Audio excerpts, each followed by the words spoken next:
శవాన్ని ఎందుకు ఒంటరిగా వదిలిపెట్టరు అని ఎప్పుడైనా ఆలోచించారా? ప్రాణం గాలిలో కలిసిపోయిన తర్వాత కూడా శరీరంలో ఏదో రహస్యం దాగా ఉంటుందా? ఒక్క క్షణం శవాన్ని ఒంటరిగా వదిలేస్తే ఏం జరుగుతుంది? ఈ రోజు మనం ఒక అద్భుత కథను వినబోతున్నాం. ఈ కథ మీ ఒళ్ళు గగుర్పొడిచేలా చేస్తుంది. శవాన్ని ఒంటరిగా వదలకూడదనే సంప్రదాయం కేవలం మూఢనమ్మకం కాదని, అది లోతైన సత్యమని చెబుతుంది. నమస్తే స్నేహితులారా, మనస్ఫూర్తిగా ఈ కథను చివరి వరకు వినండి. మా ఛానల్కు కొత్తగా వచ్చినవారైతే సబ్స్క్రైబ్ చేయడం మర్చిపోకండి. కామెంట్లో మీ భావాలతో జై శ్రీకృష్ణ అని రాయండి. ఎక్కడైతే దేవుని నామం స్మరిస్తారో అక్కడే భాగ్యం, ధర్మం, ఆత్మయాత్ర మొదలవుతాయి. రండి స్నేహితులారా, ఈరోజు ఒక అద్భుత కథను మొదలు పెడదాం. ఈ కథ కేవలం వినడానికి మాత్రమే కాదు, జీవితంలో ఆచరించడానికి కూడా. స్నేహితులారా, ఒకసారి ద్వారకలో సాయంత్రం సమయం చాలా మనోహరంగా ఉంది.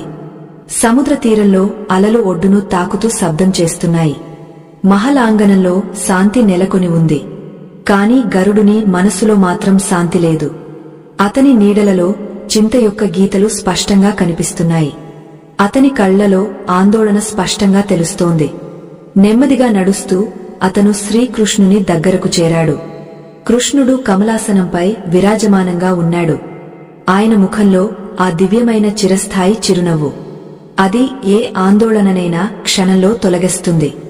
కాని ఈరోజు గరుడుని చూస్తూ ఆయన కళ్లలో ఒక ప్రశ్న మెరిసింది. గరుడా, నీ రెక్కలు ఈరోజు స్థిరంగా ఉన్నాయి. నీ ముఖంలో చింత యొక్క నీడ కనిపిస్తోంది. ఏమైంది?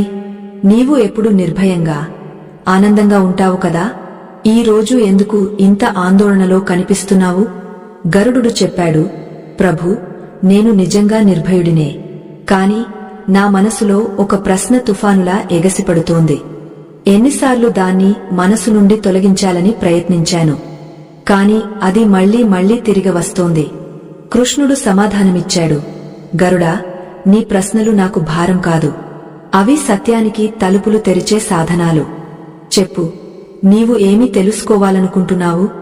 గరుడు అన్నాడు, ప్రభు, మనిషి చనిపోయినప్పుడు శవాన్ని ఎందుకు ఒంటరిగా వదలకూడదని అంటారు?